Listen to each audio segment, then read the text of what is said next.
Welcome back to another episode of Pixelated Memories, where we hear more stories from the 32-bit era. So sit back, relax, and enjoy.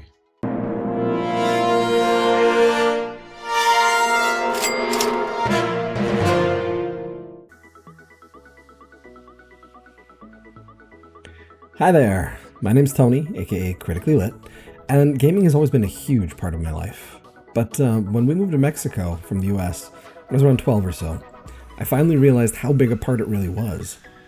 As a young, white kid who didn't really speak the language yet, I didn't really fit in down there, or even know where to begin fitting in.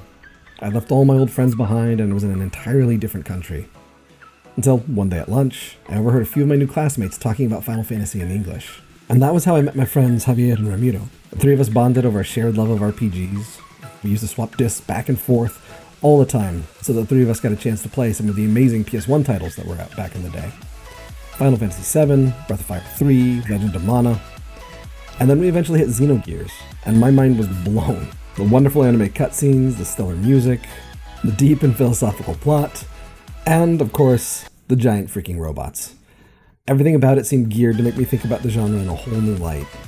And being able to share that with my new friends has really cemented Xenogears and the PS1 in both my memory and my heart. Xenogears and games like it brought me friendship and philosophy. They taught me about hope in dark places, self-sacrifice, romance, and they also instilled in me a love of adventure. And did I mention the giant freaking robots?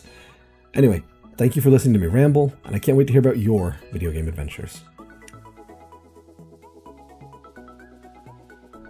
Hey guys, Hi209 here. I have been asked to talk about PlayStation 1 and my relationship to that console. And so I thought about a little story from back before I even had a PlayStation. Naturally, I had played the PlayStation at a couple of my friends' house. But there was this time back in '98. I was traveling with my mom and my siblings to my grandmother's place. And it was a sort of a 2 or 3 hour drive to get there, and we stopped at a gas station, and I picked this one up here, the official Swedish PlayStation magazine, and this is the issue number 5 from '98. And it had a lot of cool things in the magazine, but one of the coolest parts was this demo disc that you got. This is Euro Demo 32, and while it had a lot of cool, sort of small, cool game demos you can try on it, it had one that really stood out to me. And while I didn't have the PlayStation, I was really enticed by the music. You could actually play this on a normal CD player, and I was listening to the music, and then there came this sort of ominous, scary track, and I was like, whoa, what is this? I need to check this out. So I read about the game, and the game was Nightmare Creatures. Later on, when I actually was able to afford a PlayStation myself, this was the first game that I bought, or at least the first game I bought from my own money, so to speak.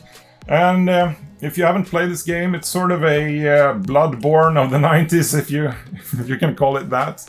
You walk around in a sort of a London setting, Victorian Gothic setting, and you beat up monsters, and it's pretty cool. The demo level, if I remember correctly, was Highgate Cemetery. A cemetery level where you had like zombies and harpies and whatnot attacking you, werewolves, and I played that demo level over and over again until I knew every nook and cranny of that level. And to be able to then later on play the full game, I was, yeah, it was an instant favorite of mine. I can tell you the controls are a bit clunky by today's standards, but it's a good game, and you really ought to give it a try if you're into that sort of stuff. Victorian Gothic kicking monsters and whatnot. So, thank you.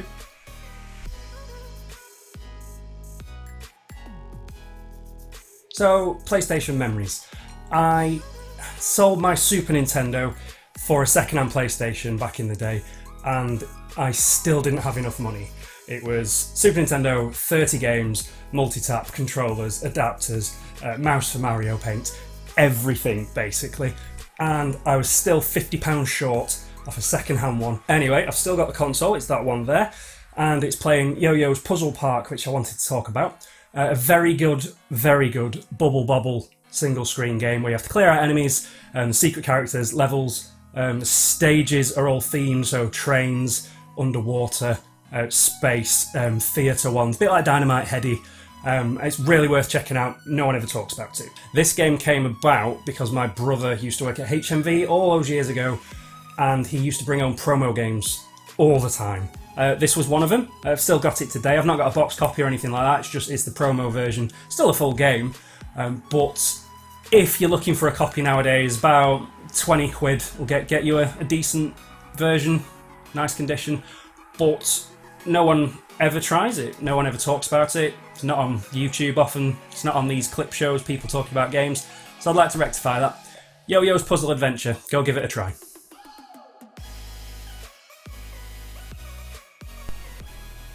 Hi, I'm Scott, or 90s Retrobate on Twitter, and I'm going to talk about free games on the N64, or more, one group of friends. I just find it weird that I've got so much nostalgia for a console that I didn't own myself until about 3 years ago, and it's definitely because of this group of friends and these games in particular. We were a group of mates growing up, and one of our friends owned an N64 and a load of control pads, and it'd always be the case that whether we were nothing to do with a weekend or whatever, he'd bring his console around to one of our houses, get in the garage, just like somewhere where we could play. You know, there were more than 4 of us, so we were always taking turns, but we were constantly playing Mario 64, specifically battles. We didn't race. Racing was for losers. Perfect Dark 64, Perfect Dark, and Conker's Bad Fur Day. And these free games are just pure multiplayer nostalgia for me. And we did everything between skiving school. I remember there being one day where the electricity had gone out at the school, so we were all just like, right, whose mum's not home, bundled into their house, all of us around it, just absolutely smashing Perfect Dark all afternoon. Just laptop guns, CMP 150s, dragons, super dragons, you name it, just absolutely ravaging the facility level. And I think if that sort of like period, and be having access to a console that had 4 controllers that you could use on it, and just getting all your mates around, it really sells what Nintendo were doing at the time, and it's an absolutely fantastic system. And I wouldn't be the gamer I am today without it. First of all, thank you very much to BudgetNostalgia for having me here. It's a huge honor to be here. I think when it comes to choosing my favorite game on the PS1, I would go with The Lion King: Simba's Great Adventure. The Lion King has always been one of my favorite Disney movies, and this game was a huge part of my childhood actually. Basically, you replay the story of both films. It's a 2D platformer mostly, but in a few levels you can roam around and explore a little bit, like in Super Mario 64. And the fact that it changes from 2D to 3D platforming is one of the many reasons I played this so much when I was a kid. One thing that stands out the most is that they actually used the scenes of both films to explain what's going to happen in the next level. Like when Simba and Nala arrive at the graveyard, at the elephant graveyard, or the big boss battle against Scar at the end. It's just a very cool detail. Also, I was a huge fan of the minigames actually. Like you could go bug hunting with Timon and Pumbaa, beat up some hyenas with Rafiki, or play a small round of memory with Simba's daughter Kiara. That was pretty cool. When you were tired of the main story, you could just go to the minigame selection and start playing. That was awesome. The main reason why I picked the PS1 for this video is because I have lots of memories with the PS1, more than with the Nintendo 64 or with the Sega Saturn. And Simba's Great Adventure was one of my favorite games back then. And yeah, I can't leave the PS1 hanging. Hey Budget Nostalgia, Retrobate here in the shed, sharing my favourite 32-bit console game memories. I had a PlayStation 1 back in those days, and well, there was only one game in it for me. After playing the original to bits when it was released in 1996, from the moment I heard there was going to be a sequel, I knew I absolutely must have it. I saw the advanced screenshots in official PlayStation magazine, I'm pretty sure it was, and I was absolutely blown away.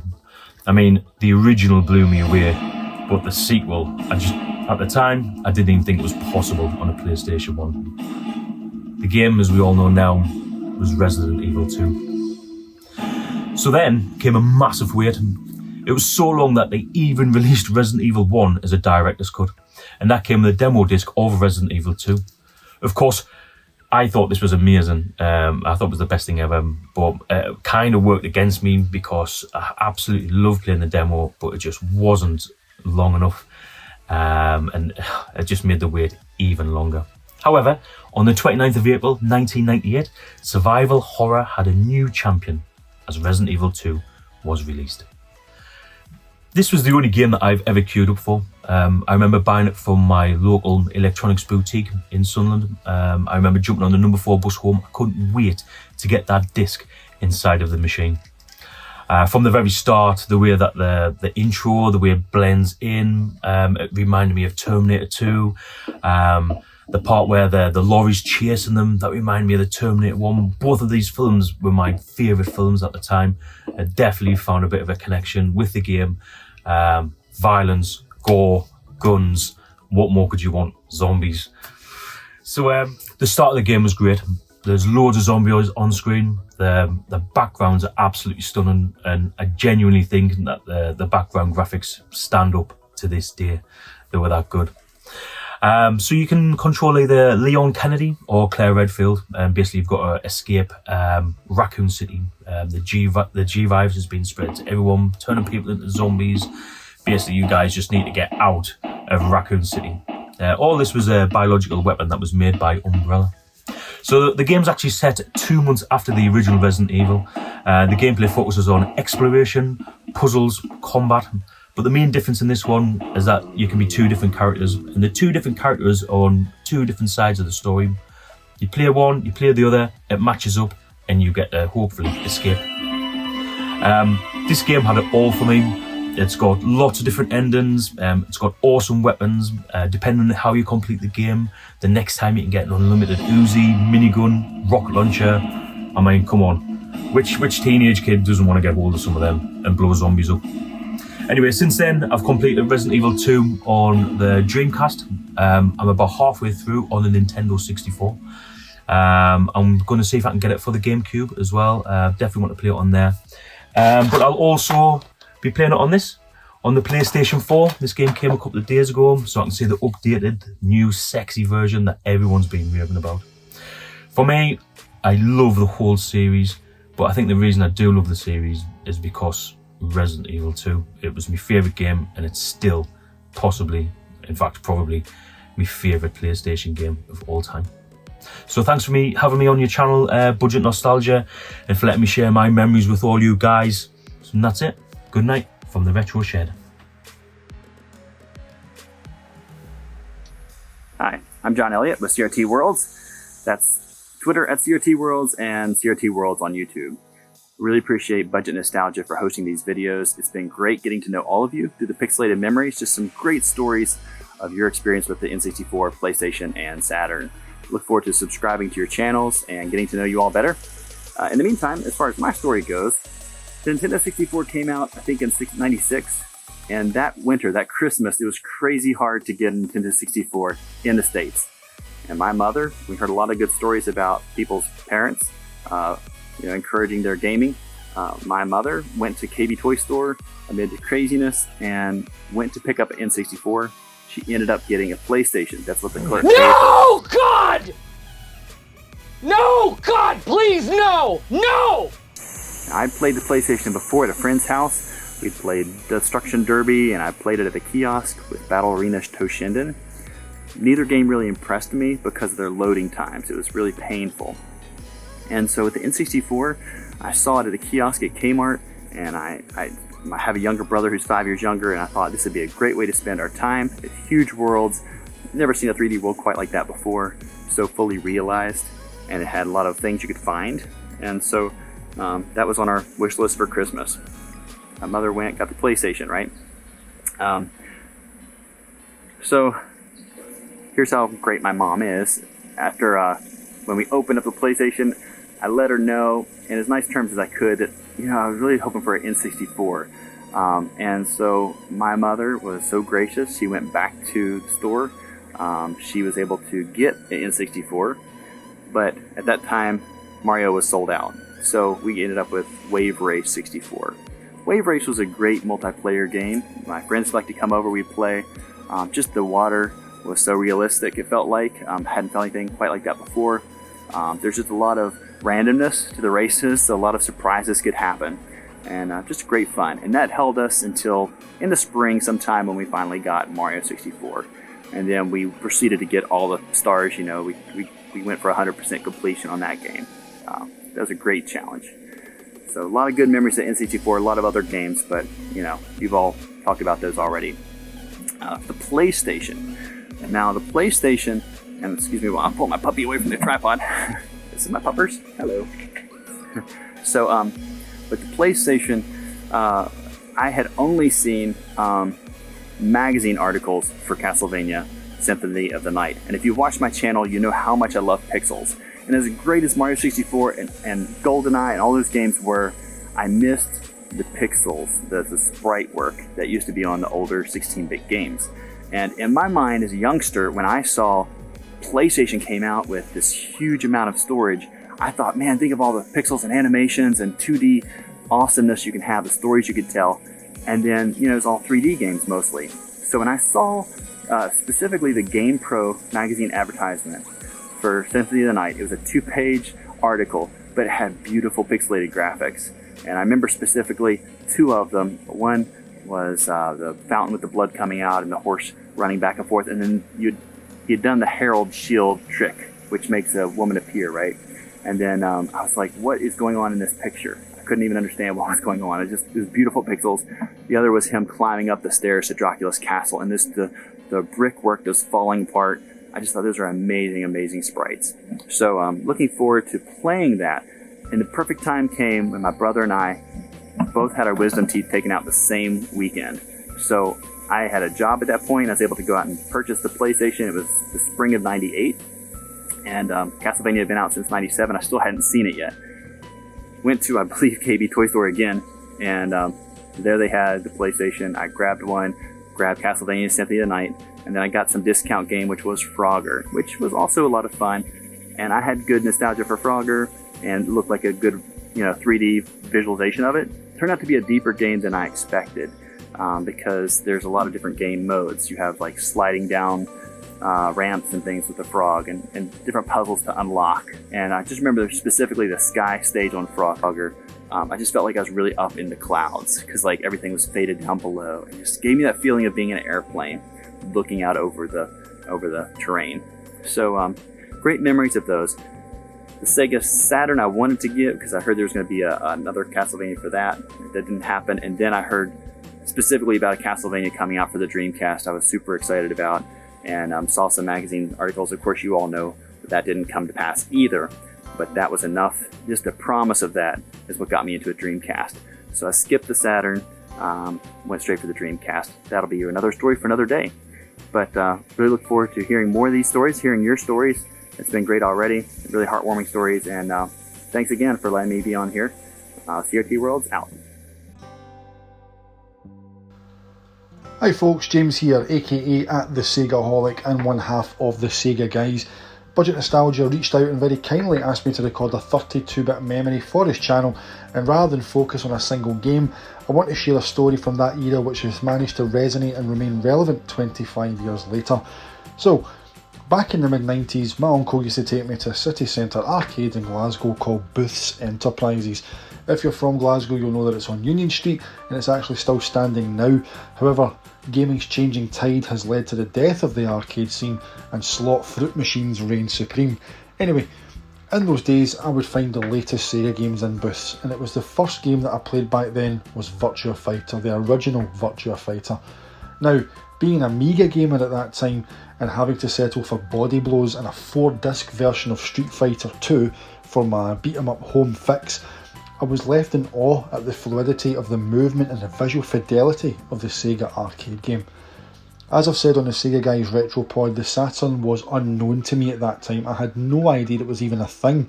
You know, I was an Amiga gamer. I'd wanted a Mega Drive but never got one, as parents had opted for an educational computer, the Atari ST, and then the Commodore Amiga. However, all that changed when I visited my uncle one weekend, the weekend in question being July 8th, 1995 to be exact. I went up the stairs, took the left turn at the hallway as usual, and was met by my uncle, who was blocking off the door of his home cinema room. And that was the room in that house, for me anyway. It was loaded with the latest tech during the 90s, it always was. But there he stood, smirking, holding something behind his back, which would transpire to be a Sega Saturn controller. In the room behind him I heard a crescendo of what transpired to be the intro music, start button jingle, and the character select music of a certain game. I stood there bemused. I was like, what's going on? What is it? And then I heard it. Fight 1. Ready, go! I remember my jaw hitting the floor. Vividly, I remember my expression back then. He's got Virtua Fighter in there. He opened the door and there it was. A Sega Saturn hooked up to his surround sound and playing in a 50-inch rear projection TV. The arcade had come home. I would use that Saturn every weekend or so when visiting, and my uncle was never a gamer, so the console sat unused during the week. It would go into storage in 1997 up in my uncle's attic, and I would get to own my own Sega Saturn in Christmas of 1996 with a bundle from Dixon's that included Sega Rally, Virtua Fighter 2, Euro 96 and Thunderhawk 2. For me, the Saturn remained true to gaming's roots, while Sony, then the newcomer, set gaming off down the lifestyle path that we see gaming exist in today. The Saturn was pure gaming, arcade gaming brought home. I didn't need to throw coins into machines anymore to play these games, I owned them, and that was a quantum shift for my gaming life back then. I would go on to collect Japanese Saturn games, consoles and peripherals as well, and I would also import the Dreamcast towards the tail end of the 1990s. But alas, my collection was sold in 2008 when I bought a home with my then girlfriend, now wife. The story doesn't end there though. You may have wondered, what happened to that Sega Saturn, that original Sega Saturn that was put up into storage in 1997? Well, it's under my television as of 2 months ago, reacquired and reacquainted as well as restored and fully modified. The very Saturn that made this memory so very special is back with me and in daily use. And that, my friends, is my 32-bit memory, a system that gave me so much joy that I went so long without, and which is now back as a part of my daily gaming life, the wonderful Sega Saturn. It's a fantastic story, I feel, and it's been a real pleasure to share it with you.